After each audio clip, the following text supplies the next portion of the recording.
अस्सलाम वालेकुम व्यूअर्स। तो जैसे कि आप लोग जानते हैं कि हम लोग अपने एक्टिव एंड पैसिव वॉइस की सीरीज को कंटिन्यू कर रहे हैं। प्रेजेंट की 3 टाइप्स को हम लोग डिस्कस कर चुके हैं। अब पास्ट की हमारे पास सीरीज चल रही है। पास्ट इंडेफिनिट को हम डिटेल में डिस्कस कर चुके हैं। अब उसके बाद आज की वीडियो के अंदर हम लोग पास्ट कंटिन्यूस को डिस्कस करेंगे और नेक्स्ट फर्दर इसके जो बाद वाली वीडियो आएगी वो पास्ट परफेक्ट पर आएगी। तो जैसे आप लोग जानते हैं कि हमारे पास जो पास्ट होता है, पास्ट का मतलब होता है गुजरा हुआ जमाना। उसके आगे फर्दर 4 कैटेगरीज होती हैं: past indefinite, past continuous, past perfect and past perfect continuous tense. जो लास्ट फोर्थ वाली टाइप होती है पास्ट परफेक्ट कंटिन्यूस टेंस, उसको हम लोग एक्टिव से पैसिव में कन्वर्ट नहीं कर सकते। तो सिर्फ हमारे पास पहले 3 टेंसेस ही होते हैं जिसमें हम लोग एक्टिव से पैसिव में कन्वर्ट कर सकते हैं। पास्ट इंडेफिनिट हम समझ चुके हैं। आज की इस वीडियो के अंदर हम लोग डिटेल में डिस्कस करेंगे पास्ट कंटिन्यूस टेंस क्या होता है और इनके सिंपल और नेगेटिव स्ट्रक्चर्स कैसे बनते हैं। तो चलिए शुरू करते हैं। बेसिकली हमारा जो टॉपिक है मेन वो है एक्टिव एंड पैसिव वॉइस। उसे हम समझेंगे पास्ट कंटिन्यूस टेंस में। पास्ट कहते हैं आपके गुजरे हुए जमाने को, और कंटिन्यूस जो काम मुसलसल चलता रहे, यानी वो वाला काम जो आप पास्ट में कर रहे थे लेकिन वो काम के अंदर आपकी मुसलसल ड्यूरेशन आ रही थी, कंटिन्यूटी पाई जा रही थी, उसे हम लोग पास्ट कंटिन्यूस टेंस बोलते हैं। अगर बात कर ली जाए इसकी उर्दू पहचान की, तो ऐसे जुमले जिनके एंड पे रहा था, रही थी और रहे थे आता है, उसे हम लोग पास्ट कंटिन्यूस टेंस बोलते हैं। अब हम लोग पहले भी टेंसेस पढ़ चुके हैं तो उस हिसाब से हमें इनके फॉर्मूलाज भी याद होने चाहिए। तो जो भी हमारे पास सिंपल जो बेसिक फॉर्मूलाज हम लोगों ने पहले 12 टेंसेस किए, जो सिंपल टेंसेस थे, उन्हीं टेंसेस को ही हम लोग एक्टिव वॉइस बोल देते हैं। एक्टिव वॉइस से मुराद ऐसा टेंस जिसके अंदर हमारा मेन फोकस आपका सब्जेक्ट पर हो, यानी कि जो हमारा एक्टिव वॉइस होता है उसमें सब्जेक्ट का होना लाजमी है। उसमें आपका सब्जेक्ट होगा, वर्ब होगा और ऑब्जेक्ट होगा। इसके अलावा आपके हेल्पिंग वर्ब जो होंगे वो आपके कंडीशन के मुताबिक आते हैं। बेसिकली बस आपने ये बात याद रखनी है कि एक्टिव वॉइस हम उस सेंटेंस को बोलते हैं जो कि आपके सब्जेक्ट से स्टार्ट हो, जिसमें आपका सारा का सारा फोकस आपके सब्जेक्ट पर हो। तो पहले हम लोग पढ़ लेते हैं सिंपल स्ट्रक्चर क्या होता है एक्टिव वॉइस में। आप लोग जानते हैं कि जो पास्ट कंटिन्यूस होता है, पास्ट कंटिन्यूस का मतलब होता है कंटिन्यूटी जिसमें पाई जाए, मुसलसलपन आ जाए। तो कंटिन्यूस के हर फॉर्मूले के अंदर हमेशा हमेशा फर्स्ट फॉर्म के साथ आईएनजी लगाई जाएगी। और इसके बाद क्योंकि हम लोग पास्ट में पढ़ रहे हैं इसलिए इसके हेल्पिंग वर्ब पास्ट के अकॉर्डिंग होंगे। तो इसका एक्टिव वॉइस का स्ट्रक्चर है, सबसे पहले आपके पास आएगा सब्जेक्ट, फिर आप यूज करेंगे was and were. Was and were आपके हेल्पिंग वर्ब्स हैं। फिर आप यूज करेंगे फर्स्ट फॉर्म विद आईएनजी। ये दोनों चीजें आपकी किसको शो करें? कंटिन्यूस को। लास्ट पे आपका आ जाएगा ऑब्जेक्ट। सब्जेक्ट कहते हैं हम काम करने वाले को, जो कोई काम परफॉर्म कर रहा है। Was were as a helping verbs हैं। फर्स्ट फॉर्म विद आईएनजी आपके वर्ब को इंडिकेट कर रहे हैं और लास्ट पे आपका ऑब्जेक्ट आ जाएगा। ऑब्जेक्ट वो होता है जिसके ऊपर कोई काम किया जाए। तो ये आपका एक्टिव फॉर्मूला था किसमें? पास्ट कंटिन्यूस टेंस में। अब इसी फॉर्मूले को देखते हुए हम लोगों ने पैसिव वॉइस बनाना है। पैसिव वॉइस से मुराद एक ऐसा सेंटेंस होता है जिसमें आपका सारा का सारा फोकस आपके ऑब्जेक्ट पर आ जाता है। ऑब्जेक्ट से मुराद वो चीज या वो ऑब्जेक्ट या वो कोई भी पर्सन भी हो सकता है या कोई थिंग भी हो सकती है, उसके ऊपर जो जिसके ऊपर आपका सारा का सारा काम किया गया है, उसके ऊपर आपका फोकस है, उसे हम लोग ऑब्जेक्ट बोलते हैं। यानी अगर एक सेंटेंस है, उस सेंटेंस में जो काम करने वाला है, परफॉर्म करने वाला है, उसे आप सब्जेक्ट बोलते हैं। जो काम आपका हो रहा है वो आपका वर्ब है और जिस चीज के ऊपर आपका काम किया गया है वो आपका ऑब्जेक्ट होता है। तो यहाँ पर पैसिव वॉइस में अगर हम बात कर लें, इस स्ट्रक्चर में हमारा क्या होता है? ऑब्जेक्ट जो होता है बिल्कुल स्टार्ट में आ जाता है। हेल्पिंग वर्ब आपके was and were as it is रहेंगे। अब बीइंग क्यों आया है? बीइंग बेसिकली यहाँ पे शो कर रहा है इसकी कंटिन्यूटी को। यहाँ पर आपने देखा कि हम फर्स्ट फॉर्म के साथ आईएनजी लगा रहे हैं। फर्स्ट फॉर्म के साथ आईएनजी लगाने का हमारे किस चीज को शो कर रहा है? हमारी कंटिन्यूटी को शो कर रहा है। तो पैसिव वॉइस के अंदर भी कोई ना कोई एक ऐसी चीज आपको ऐड करनी पड़ेगी जो कि आपकी कंटिन्यूटी को जाहिर करे। तो मैंने आपको बताया था कि पैसिव वॉइस के अंदर हम लोग फॉर्म्स ऑफ बी लगाते हैं। उन फॉर्म्स ऑफ बी में आपका बी भी आ सकता है, बीइंग भी और बीइंग भी। तो कंटिन्यूस के केस में जितने भी कंटिन्यूस होंगे, चाहे आपका प्रेजेंट कंटिन्यूस, पास्ट कंटिन्यूस या फ्यूचर कंटिन्यूस, तीनों टेंसेस के अंदर पैसिव वॉइस के अंदर आप लोगों ने बीइंग का इस्तेमाल करना है। इसलिए वाज वर के बाद यहाँ पर बीइंग आ गया जो कि फॉर्म्स ऑफ बी है। इसके बाद इसमें हम लोगों ने हमेशा थर्ड फॉर्म ऑफ वर्ब भी इस्तेमाल करनी है। पैसिव वॉइस का सेंटेंस कहीं पे भी हो हमेशा थर्ड फॉर्म आएगी। उसके बाद हमारे पास बाय स्टैंडर्ड के फॉर्मूले के मुताबिक बाय आ जाएगा और लास्ट पे हमारा सब्जेक्ट आ जाएगा। तो ये हमारे पास पैसिव वॉइस का स्ट्रक्चर कंप्लीट हो गया। सबसे पहले क्या किया, ये जो यहाँ पर ऑब्जेक्ट एक्टिव वॉइस में जो ऑब्जेक्ट आपका लास्ट पर था वो पैसिव वॉइस के अंदर बिल्कुल स्टार्ट पे आ गया। वाज वर हेल्पिंग वर्ब्स आपके एज इट इज रहे। उसके बाद बीइंग, इसमें फर्स्ट फॉर्म के साथ आईएनजी कंटिन्यूटी को शो कर रहा था। पैसिव वॉइस के अंदर हम लोगों ने बीइंग अप्लाई कर दिया। फॉर्म ऑफ वर्ब हमने यहाँ पे थर्ड लगानी है, फिर आप लगाएंगे बाय स्टैंडर्ड का, और जो सब्जेक्ट आपका स्टार्ट में था एक्टिव वॉइस में वो पैसिव वॉइस में बिल्कुल लास्ट पर चला गया। तो ये इनके दो बेसिक स्ट्रक्चर्स फॉर्मूलाज हो गए। अब हम पढ़ लेते हैं इसके 2 एग्जांपल्स। फर्स्ट एग्जाम्पल आपको गिवन है, the children were decorating the classroom. अगर आप इस सेंटेंस में देखें, फर्स्ट वर्ड क्या है, द चिल्ड्रन। चिल्ड्रन जो होता है वो बच्चों की जमा होती है। कुछ बच्चे क्या करते हैं, चिल्ड्रन के बाद एस भी लगा देते हैं, लेकिन एस नहीं लगाते। चिल्ड्रन ही प्लूरल वर्ड है बच्चों का, तो ये ज्यादा लोगों के बच्चों के लिए इस्तेमाल होता है, उसे वर्ड हम लोग चिल्ड्रन बोल देते हैं। तो जो हमारा फर्स्ट वर्ड क्या आ गया, सब्जेक्ट आ गया, द चिल्ड्रन। उसके बाद अब क्योंकि ये जमा होते हैं, प्लूरल होते हैं, इसलिए इसके साथ हमने क्या लगाना है, वर। वर्ड जो होता है वो प्लूरल थिंग्स के साथ और यू, वर और दे के साथ इस्तेमाल होता है। आई, ही, शी, इट के साथ वाज इस्तेमाल होता है। तो अब द चिल्ड्रन क्योंकि प्लूरल वर्ड है, इसलिए हम लोगों ने यहाँ पे क्या यूज कर लिया, वर। वर हमारा हेल्पिंग वर्ब आ गया। डेकोरेटिंग, डेकोरेटिंग का मतलब होता है सजाना, सजावट करना। और ये हमारे पास आईएनजी क्यों आया, क्योंकि फॉर्मूले के मुताबिक हमने फर्स्ट फॉर्म के साथ आईएनजी लगानी थी। और लास्ट पे हमारा क्या आ गया, the classroom. The classroom basically हमारा यहाँ पे क्या है, ऑब्जेक्ट है। ये वाला जो द क्लासरूम इतना सेंटेंस है हमारा आ गया ऑब्जेक्ट। अगर आप इस सेंटेंस की बात करें, द चिल्ड्रन आपका सब्जेक्ट आ गया, वाज और वर आपने इसलिए लगाया क्योंकि चिल्ड्रन हमारा क्या था, प्लूरल था। First form with I N G, decorating आ गया, और द क्लासरूम आपका ऑब्जेक्ट आ गया। जो रेड कलर में लिखा गया है ये आपका एक्टिव सेंटेंस है, और जो ग्रीन कलर में लिखा गया वो आपका पैसिव वॉइस सेंटेंस है। अब इस एक्टिव से हमने किसमें चेंज करना है, पैसिव में। तो पैसिव वॉइस में कन्वर्ट करने के लिए आप लोग क्या करते हैं, अपने ऑब्जेक्ट को बिल्कुल स्टार्ट में ले आते हैं। तो अगर आप इस सेंटेंस में देखें, द क्लासरूम आपका क्या था, ऑब्जेक्ट था, तो इस ऑब्जेक्ट को आप बिल्कुल स्टार्ट में ले आएंगे। तो सिंपली सबसे पहले हमारे पास द क्लासरूम आ गया। अब उसके बाद अगर आप फॉर्मूले में देखें, ऑब्जेक्ट के बाद वाज एंड वर है।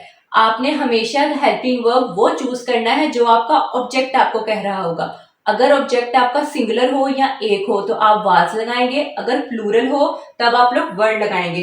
अब द क्लासरूम, ये एक क्लासरूम की बात हो रही है, तो इसलिए हम लोगों ने यहाँ पे हेल्पिंग वर्ब लगा दिया वाज। उसके बाद हम फॉर्मूले के मुताबिक लगा देंगे बीइंग। बीइंग शो करे इसकी कंटिन्यूटी को, और बीइंग हमारे पास फॉर्म्स ऑफ बी है।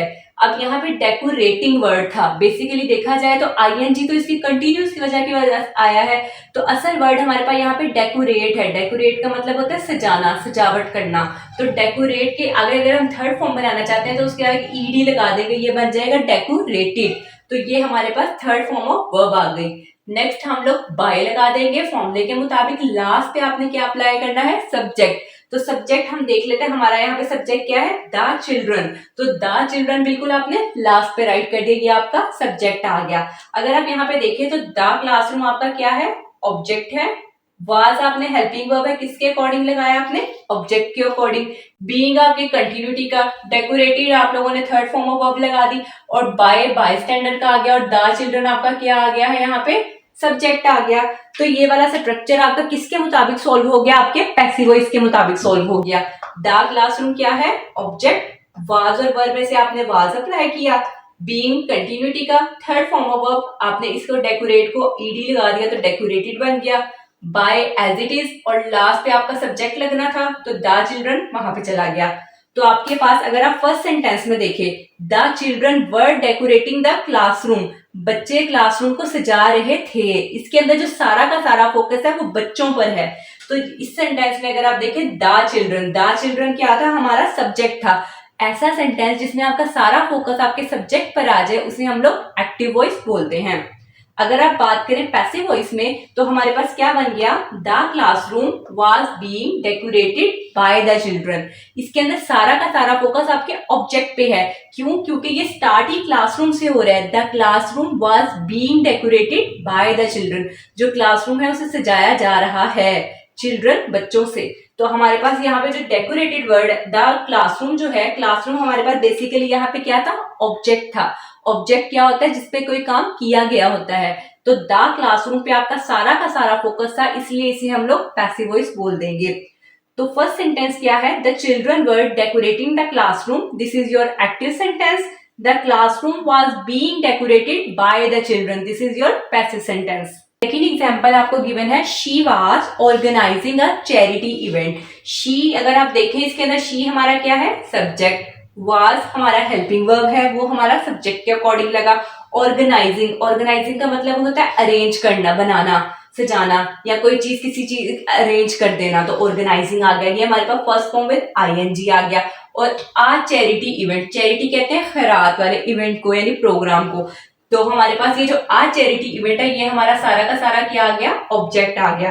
तो अगर आप देखिए ये हमारे पास एक्टिव सेंटेंस है। एक्टिव सेंटेंस कैसे है, क्योंकि इसका स्टार्ट हमारा सब्जेक्ट से हो रहा है। आप मैच कर सकते हैं, शी हमारा सब्जेक्ट आ गया, वाज और वर में से हमने वाज अप्लाई कर दिया। फर्स्ट फॉर्म विद आईएनजी हम लोगों ने यहाँ पे क्या लगाया, ऑर्गेनाइजिंग। ऑर्गेनाइजिंग मीन्स अरेंज करना। और ऑब्जेक्ट हमारा क्या आ गया, आ चैरिटी इवेंट। तो ये हमारा पास्ट कंटिन्यूस का एक्टिव टेंस बन गया। अब इस एक्टिव से हमने किसमें कन्वर्जन करनी है, हमने करनी है पैसिव वॉइस में। तो पैसिव वॉइस बनाने के लिए हम क्या करते हैं, अपने ऑब्जेक्ट को बिल्कुल स्टार्ट में ले आते हैं। तो आ चैरिटी इवेंट क्योंकि हमारा ऑब्जेक्ट था, तो पैसिव वॉइस में हम आ चैरिटी इवेंट बिल्कुल स्टार्ट में लिख देंगे। उसके बाद ऑब्जेक्ट आपने राइट कर दिया, अब आपने वाज या वर में से चूज करना आप क्या लगाएंगे। अगर आप देखें तो इसके अंदर लिखा गया आ चैरिटी इवेंट। आ का मतलब होता है एक, तो एक चीज के लिए हम लोग वाज लगाते हैं, इसलिए हम लोगों ने यहाँ पे वाज अप्लाई कर दिया। नेक्स्ट हमने फॉर्मूले के मुताबिक लगा दिया बीइंग। बीइंग शो कर रहा है इसकी कंटिन्यूटी को। उसके बाद हम लोगों ने थर्ड फॉर्म लगानी है, तो आप यहाँ पे देखें ऑर्गेनाइजिंग। अगर आईएनजी को हम हटा दें तो बेसिकली ये वर्ड बन जाता है ऑर्गेनाइज। उसके साथ हम डी लगा देंगे तो वो इसकी थर्ड फॉर्म ऑफ वर्ब बन जाएगी। हम लिख देंगे ऑर्गेनाइज्ड। देन हम फॉर्मूले के मुताबिक लगा देंगे बाय, एंड लास्ट पे आपने सब्जेक्ट लगाना होता है। तो सब्जेक्ट हमारा यहाँ पे शी था। तो जब आप एक्टिव से पैसिव में जाते हैं हमारे प्रोनाउंस चेंज हो जाते हैं। आप जानते हैं कि जितने भी हमारे एक्टिव वॉइस में प्रोनाउन होते हैं, जब वो पैसिव में जाते हैं वो सारे के सारे प्रोनाउंस चेंज हो सकते हैं। मैंने अपने रूल नंबर 1 की एक्टिव वॉइस पैसिव वॉइस की वीडियो में शेयर किया था। अगर आपने वो वीडियो नहीं देखी तो आप वहां पे जाके देख सकते हैं। रूल नंबर 1 में मैंने शेयर किया हुआ है। जितने भी हमारे प्रोनाउंस होते हैं, हमारे प्रोनाउन टोटल 7 होते हैं, तो उनके अंदर हम लोग कन्वर्जेंस कर सकते हैं। तो इसलिए जब हम एक्टिव से पैसिव में गए तो शी जो है हमारा कन्वर्ट हो गया हर में। आप यहाँ पे देख सकते हैं कि हमारे पास जो आ चैरिटी इवेंट, बेसिकली ये क्या वर्ड था, हमारे पास ऑब्जेक्ट था। वाज आपने हेल्पिंग वर्ब लगाया अकॉर्डिंग टू ऑब्जेक्ट। बीइंग आप लोगों ने लगा दिया कंटिन्यूटी को शो करने के लिए। ऑर्गेनाइज्ड आपके पास थर्ड फॉर्म ऑफ वर्ब आ गई बाय स्टैंडर्ड का। और हर जो है आपका लास्ट पे सब्जेक्ट आ गया। सब्जेक्ट जो है आपका चेंज हो गया क्योंकि आप एक्टिव से पैसिव में आए हैं, इसलिए आपका आ चैरिटी इवेंट क्या आ गया, object was helping verb being as it is third form of verb organised by her. तो ये हमारा पैसिव वॉइस सेंटेंस कंप्लीट हो गया। अगर आप सेकंड एग्जांपल में देखें, she was organising a charity event, इसमें सारा का सारा फोकस किस पे है, शी पर। शी हमारा क्या है, सब्जेक्ट। तो ऐसा सेंटेंस जिसमें हमारा सारा फोकस सब्जेक्ट पर हो उसे हम लोग एक्टिव वॉइस बोलते हैं। A charity event was being organised by her, इसमें सारा फोकस हमारा किस पर है, आ चैरिटी इवेंट के ऊपर। तो ये हमारा क्या था, ऑब्जेक्ट था। ऐसा सेंटेंस जिसमें सारा फोकस आपके ऑब्जेक्ट पर हो उसे हम लोग पैसिव वॉइस सेंटेंस बोलते हैं।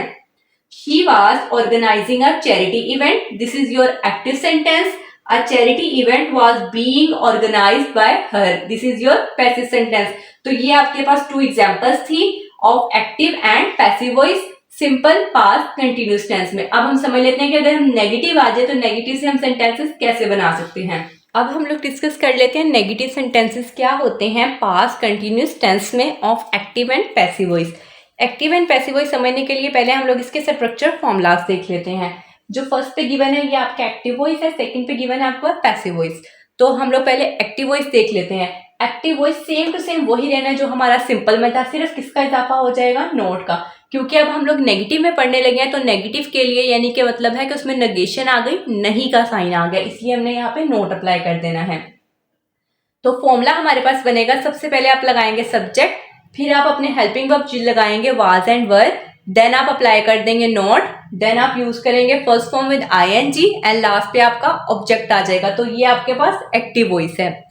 अब अगर आपने एक्टिव वॉइस से पैसिव वॉइस बनाना है तो पैसिव वॉइस में क्या होता है, जो आपका ऑब्जेक्ट एक्टिव वॉइस से बिल्कुल लास्ट पे होता है, पैसिव वॉइस में वो ऑब्जेक्ट स्टार्ट में आ जाता है। Then was and were as it is, not क्योंकि नेगेटिव पढ़ रहे हैं तो नोट आना कंपल्सरी है। अब हम लोगों ने अभी यहाँ पे सिंपल में भी यही पढ़ा कि वाज वर्ब के साथ बीइंग हमने क्यों अप्लाई किया। बीइंग हम इसलिए अप्लाई कर रहे हैं क्योंकि बीइंग जो है हमारे पास बेसिकली वो फॉर्म्स ऑफ बी है। जिस तरह हमें पैसिव वॉइस, जिस तरह हम लोग एक्टिव वॉइस के अंदर हमें कंटिन्यूटी को शो करने के लिए फर्स्ट फॉर्म के साथ आईएनजी लगानी पड़ती है, ऐसे ही पैसिव वॉइस के अंदर भी कंटिन्यूटी को शो करने के लिए हमें कोई ना कोई ऐसा वर्ड लगाना पड़ेगा जो कि उसकी कंटिन्यूस को शो करे। तो इसलिए हम लोग यहाँ पे बीइंग अप्लाई कर रहे हैं। अब क्योंकि ये पैसिव वॉइस है इसलिए यहाँ पे third form of verb apply हो गई। लास्ट पे आपका आ जाएगा बाय एंड सब्जेक्ट, तो ये आपका पैसिव फॉर्मूला बन गया। स्टार्ट में आपका ऑब्जेक्ट आएगा, देन आपके हेल्पिंग वर्ब वाज एंड वर, फिर आप यूज करेंगे नॉट, फिर बीइंग, फिर third form of verb bye and subject. तो ये आपके बेसिक स्ट्रक्चर्स थे। अब हम समझ लेते हैं इनकी एग्जांपल्स क्या क्या हो सकती हैं। फर्स्ट एग्जांपल आपको गिवन है, we were not cleaning the room, हम कमरा साफ नहीं कर रहे थे। तो अगर आप इसमें देखें वी हमारा क्या आ जाएगा, सब्जेक्ट, वर आपका हेल्पिंग वर्ब आ गया क्योंकि वी ज्यादा लोग हैं इसलिए वर अप्लाई हुआ, नॉट नेगेटिव साइन का, cleaning first form with ING, और ऑब्जेक्ट आपका हमारे पास क्या आ गया है, द रूम।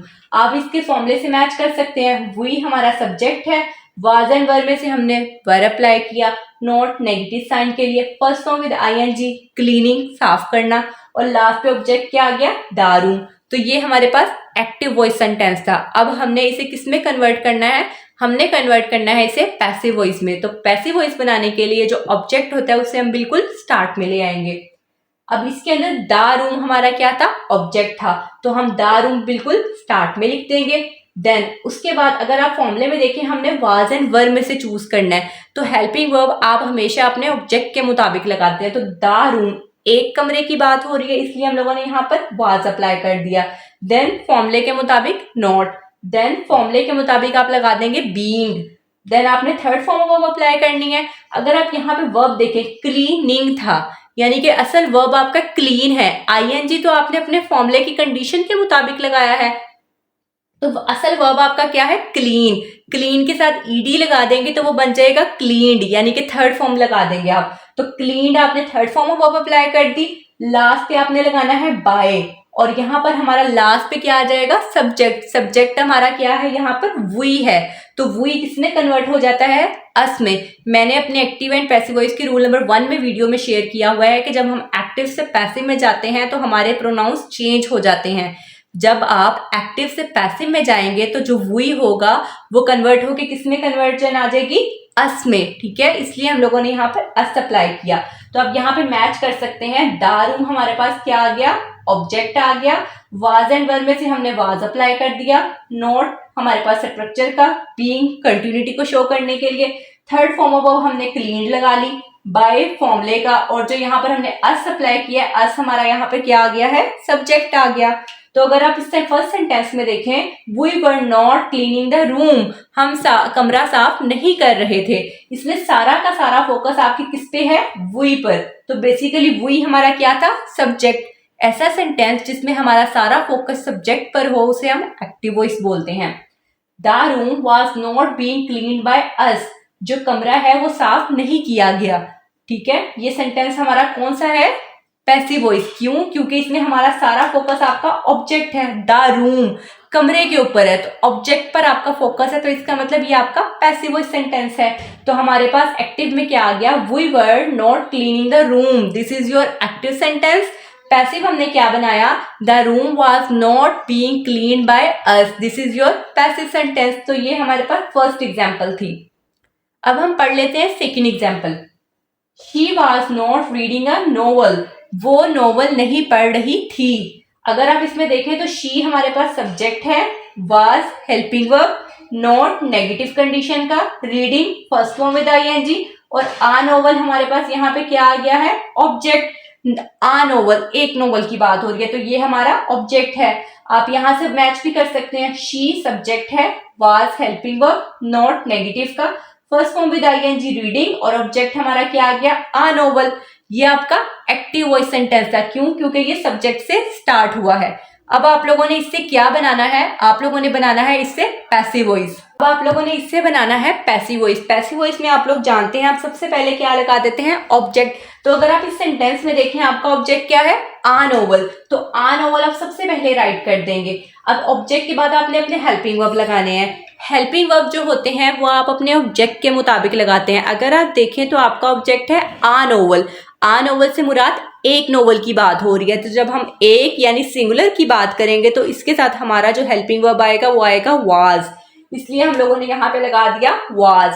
देन आप फॉर्मूले के मुताबिक लगा देंगे नॉट, फिर आप फॉर्मूले के मुताबिक लगाएंगे बीइंग। बीइंग बेसिकली कंटिन्यूटी को शो कर रहा है। देन आप लोगों ने क्या लगाना है, थर्ड फॉर्म ऑफ वर्ब। अगर आप इसमें देखें, इसमें लिखा गया था रीडिंग, आईएनजी तो हमारे पास कंटिन्यूस को शो कर रहा है, असल फॉर्म ऑफ वर्ब हमारा यहाँ पे क्या है, रीड।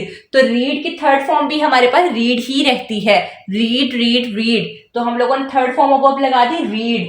लास्ट पे आपने फॉर्मूले के मुताबिक लगाया बाय, एंड सब्जेक्ट आपने लास्ट पे पुट करना है। तो सब्जेक्ट हमारा यहाँ पे क्या था, एक्टिव वॉइस में हमारा सब्जेक्ट था शी। जब वो पैसिव वॉइस में आया तो हमारा सब्जेक्ट जो था वो चेंज हो गया। सब्जेक्ट हमारा किस में चेंज हो गया है, हर में। आप ये बात जानते हैं, जब भी एक्टिव वॉइस से हम पैसिव वॉइस में कन्वर्जन करते हैं तो जो हमारे प्रोनाउंस होते हैं, यानी कि I, we, you, they, he, she, it, ये प्रोनाउंस हमारे चेंज हो जाते हैं। वी कन्वर्ट हो जाता है अस में, दे कन्वर्ट होता है देम में, यू कन्वर्ट यू में ही होता है, इट ही रहता है, शी हर में चला जाता है और ही हिम में आ जाता है। इसलिए हम लोगों ने शी को हर में कन्वर्ट कर दिया।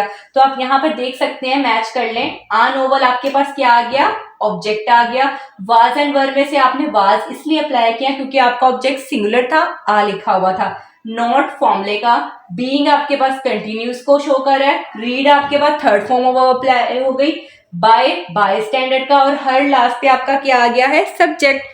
तो अगर आप अपनी सेकेंड एग्जाम्पल में गौर करें तो हमारे पास क्या था, she was not reading a novel, वो नोवेल नहीं पढ़ रही थी। तो इसमें सारा का सारा फोकस आपके शी पर है। शी बेसिकली आपका क्या था, सब्जेक्ट था। तो ऐसा सेंटेंस जिसमें आपका सारा फोकस आपका सब्जेक्ट ले जाए उसे हम लोग एक्टिव वॉइस बोल देते हैं। अगर इसकी बात करें, a novel was not being read by her, इसमें सारा फोकस आपका किस पर जा रहा है, नोवेल पर। तो नोवेल बेसिकली आपका क्या था, ऑब्जेक्ट था। तो ऐसा सेंटेंस जिसमें आपका सारा फोकस आपके ऑब्जेक्ट पर हो उसे हम लोग पैसिव वॉइस बोल देते हैं। She was not reading a novel. This is your active sentence. A novel was not being read by her. This is your passive sentence. तो ये हमारे पास 2 एग्जाम्पल्स थी of negative, past, continuous tense. तो आज की इस वीडियो के अंदर हम लोगों ने एक्टिव एंड पैसिव वॉइस की 2 कंडीशंस को डिस्कस किया। पहले हम लोगों ने सिंपल में डिस्कस किया और अब हम लोगों ने नेगेटिव में डिस्कस किया। साथ में इसकी हमने 2 एग्जाम्पल्स की। आई होप कि आपको ये वीडियो अच्छी लगी होगी। अगर आपको ये वीडियो अच्छी लगे तो इस वीडियो को लाइक करें, शेयर करें, सब्सक्राइब करें। Thanks for watching.